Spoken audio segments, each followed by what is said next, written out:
Welcome to the Purpose and Profit Club podcast for nonprofit leaders, mission-driven creatives, and social entrepreneurs. Get ready to stop dreaming and start doing. Here, ideas become action. We prioritize purpose and profit. You ready? Let's go.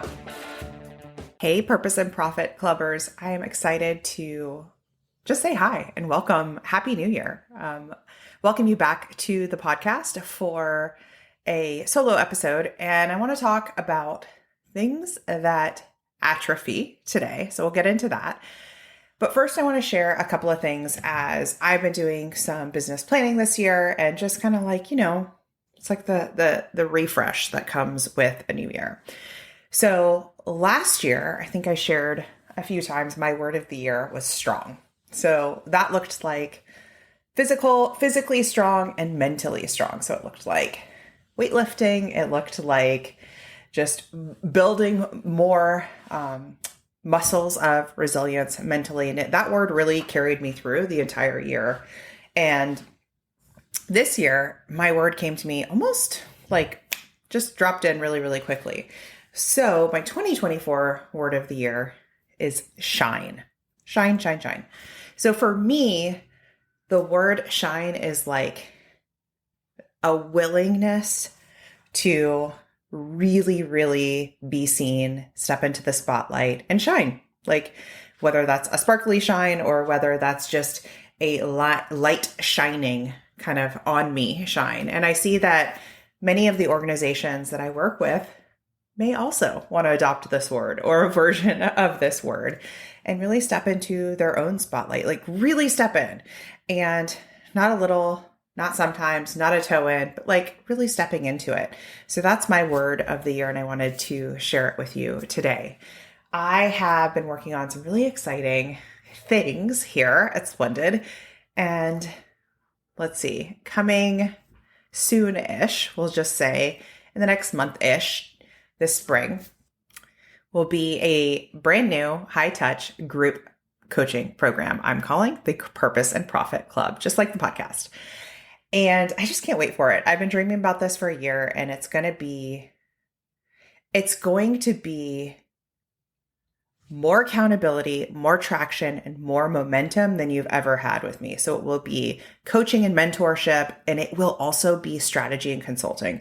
I've been working on this new flywheel method that really combines putting profit at the top of your goal and impact. Like, how do we get both in motion? How do we get both to increase?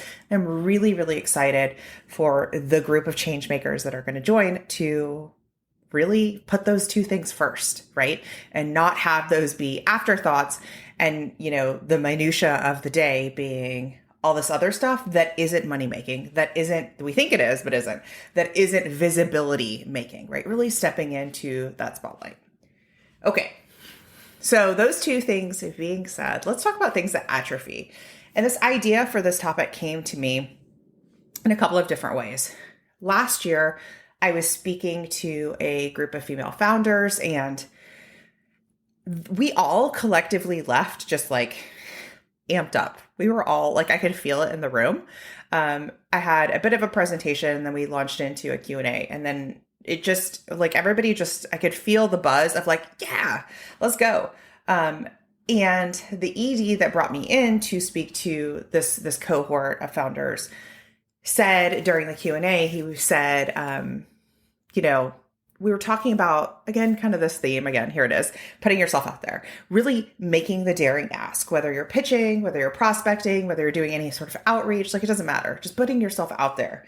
And he said some sort of blah, blah, blah, ... but this comes naturally to you, Christina.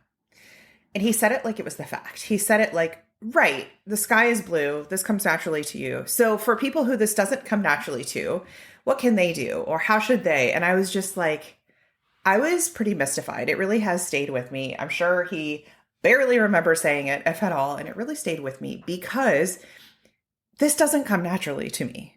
This is a muscle that I've built over time through an entire career of entrepreneurship, through doing this since, fast math, I don't know, 2007, whenever that was, however long that's been. So that is one of the things I think internally we tell ourselves. I'm not a natural at blank, or I'm only a natural at blank, right? So we can use it against or for ourselves. So if you think about somebody who identifies as like athletic, then they're gonna be like, sure, sign me up for that 5K, even though I haven't practiced. Or yeah, I'll give that new pickleball, whatever, a try. And somebody who just doesn't happen to identify as athletic or sporty may just say no, right? Because they're just thinking one comes naturally, one doesn't, right? And those are just belief systems, right? Those aren't necessarily true. And the same is true in our industry. We often sort of put on, well, so-and-so is really good at relationship building, at having conversations in this way, or, making cold calls or making follow-up calls, or so-and-so is a really great storyteller. I'm really better at, X, Y, and Z. And that's a really big lie. And the first thing I want you to do is just kind of identify where that's coming up, like where that shows up for you is like what you think you're not a natural at and what you think you are a natural at. Just separating those out. And then what would be interesting is to look at the things that you think you're not a natural at and just ask yourself, how much time, skill building, effort, consistency have I even historically put into that? So let's use like prospecting and outreach as an example. You might say, oh my gosh, well, Jane is a total rock star at that, but I'm not, right? And I would say, well, how much time has she put into it? All right. How much has she, really been motivated and been consistent with the skill of cold calling, or the skill with following up, or the skill with hearing no's, the skills with just going through it, getting back up, refining her approach, right?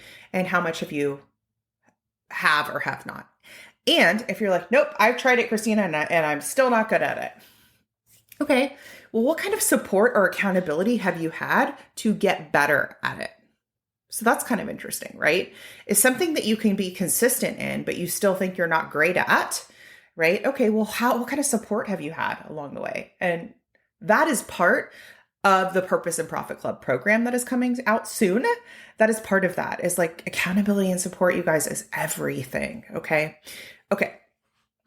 So things that atrophy. And when I'm thinking about atrophying, I'm thinking of like, something that has the capacity and capability to be useful, to be helpful for you, but is like a tool that you're not using. So there is this scene in the movie Kill Bill. I think it's the first one. I always get part 1 and part 2 confused. Uma Thurman, she's a total rock star. Love her. And she's in the hospital. She's in a coma. Her character has been in a coma for I don't know how long. And she wakes up. Boom. She wakes up from the coma. And she's like, I got to get out of here. And immediately, like, she sort of like she sort of audibly says, I got to get out of here. And you can see it on her face. She's like, get out of this hospital right now. Got to break out of here. And she very quickly realizes that her muscles have atrophied, right? Because she has been physically like laying in this bed for so long. She can't move.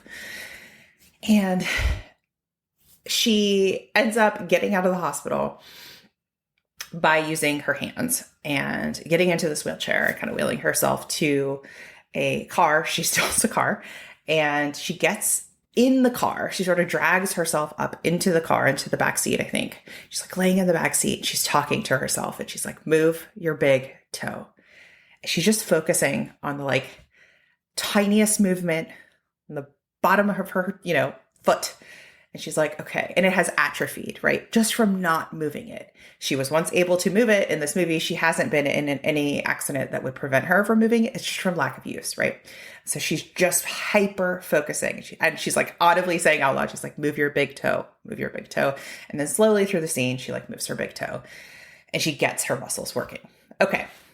Fictional example, but you get the point. And it wasn't because something came or didn't come naturally to her. It wasn't because she was athletic or sporty and only somebody who could do that would be able to get out of this. It was simply because she just hadn't done it in a while and she had to talk herself through it. So watch yourself and watch where you are deciding that you're not good at something doesn't come naturally to you, something is kind of harder for you even, or more challenging for you than it is for others, and see where you could give it a little love, where you could give it a little focus, where could you give it a little bit of encouragement and acknowledgement and focus on moving that one big toe today. So for the person who is really reluctant to maybe step into their spotlight and shine. Okay, that may feel too global, but where could you focus and drill it down to one single thing you could do today? One single email you could write, one single person you could reach out to, right? Because sometimes it's the big thing that intimidates us from taking just the next step. What is the next step? The other side of this is, if you're not a natural at something, maybe just finding some peace with it and being like, maybe that's fine, right? Maybe that's not a big deal. Maybe that's not something you do want to build the muscle on. And really deciding, if I'm looking at my goals for the year, they can be personally, professionally, they can be revenue goals, any of it. I get to decide, where do I want to focus my own self-development and professional development and growth? And what is okay if I want to put those on the back burner? What is okay if I'm like, you know what, that doesn't come naturally to me, and that's okay. A great example of that would be my accountant, right? That's okay. I wouldn't be offended if somebody said to me, you're not a natural with this, Christina, when it comes to bookkeeping. Like, I could do it. I got it. But I'm also happy to bring in somebody who specializes and excels and also has put in a lot of time to become excellent at it. So another way to say it is like, where do you want to develop your excellence, right? What are those buckets that you're like, I want to be excellent at that, right? I want to be really, really skillful at that. For me, I want to be an excellent coach. I want to be excellent at helping you increase your revenue and increase your visibility. I want to be excellent at making sure that you are enjoying this life, this role, this career that you've picked. Not just the destination of where you want to be, but I actually want to make sure you're enjoying the day-to-day life. So part of what I do is the strategy, the piece of making sure that we do get your revenue up, that you do have the support and accountability you need to go take daring action. And the other part of it is making sure that you are motivated, that you're talking to yourself kindly, that you have a support system so that your nervous system feels good, so that your general contentment with yourself and your job in social impact is one that you choose on purpose. Okay. So think about that. Like, what is it I want to be excellent at? Where am I willing to maybe let a few things atrophy, and that's okay? And where do I really want to go in and focus on skill building in these ways? The last thing I want to talk about is, and this comes up for some of my clients I see, is in an effort to not let things atrophy, they are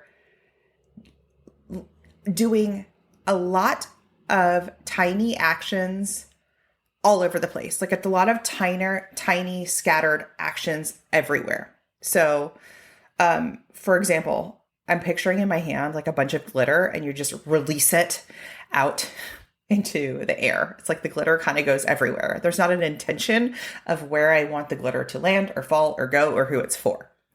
And practically what it looks like is, hey, Christina, we just brought on a new web designer. We're getting a whole new website and branding.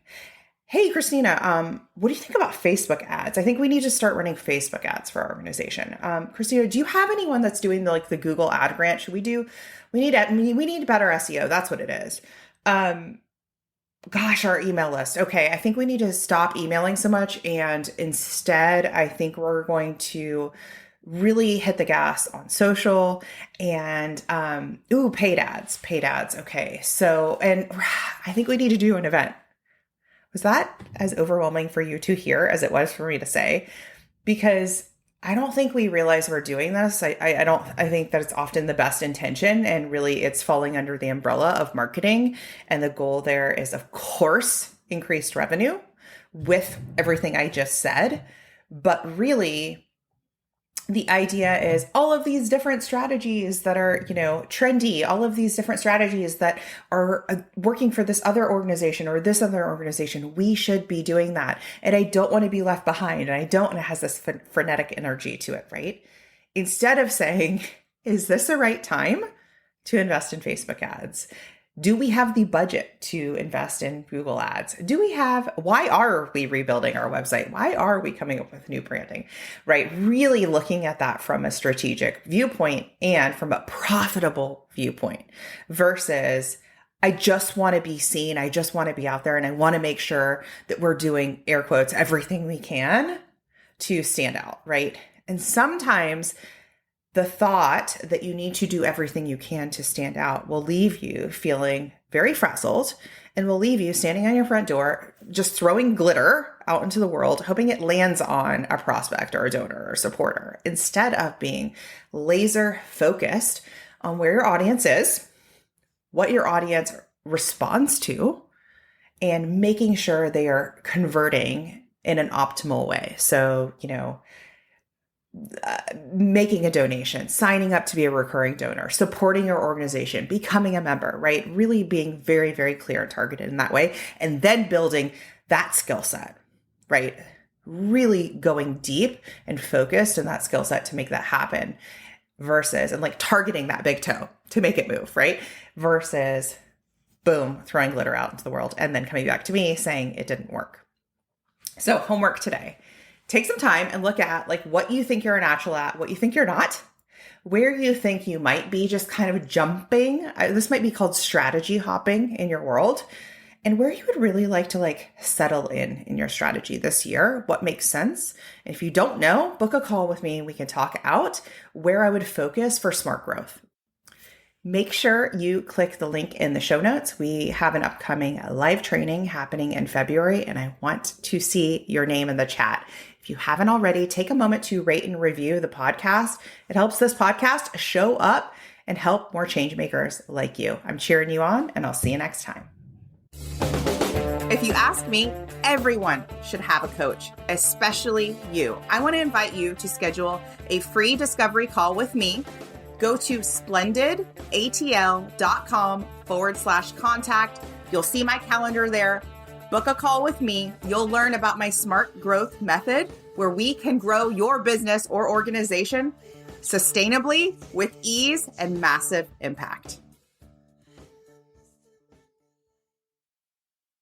Think you've reached out to everyone in your network? Are you out of ideas to get noticed and get funded? I hear you. That's why I'm giving you a chance to steal my prospect list. Yes, you can generate leads for your nonprofit or impact-driven business. Grab my mini training and list delivered to your inbox instantly. Go to splendidcourses.com/prospect.